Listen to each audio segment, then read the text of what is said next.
بسم اللہ الرحمن الرحیم۔ السلام علیکم ورحمۃ اللہ وبرکاتہ۔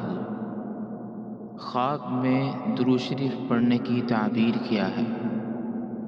حضرت ابن سیرین رحمۃ اللہ علیہ نے فرمایا ہے کہ اگر خواب میں دیکھے کہ نبی کریم صلی اللہ علیہ وسلم پر درود شریف بھیجتا ہے تو دلیل ہے کہ اس کی مرادیں پوری ہوں گی اور اس پر روزی فراخ ہوگی اور عاقبت بخیر ہوگی۔ حضرت جابر مغربی سیرین رحمۃ اللہ علیہ نے فرمایا ہے کہ اگر خواب میں دیکھے کہ درود شریف بہت بھیجتا ہے تو دلیل ہے کہ حج کرے گا، اور اگر نبی کریم صلی اللہ علیہ وسلم کو خواب میں دیکھے تو دلیل ہے کہ آپ صلی اللہ علیہ وسلم کے طریقے بجا لائے گا، یعنی سنت مطہر پر عمل ہوگا۔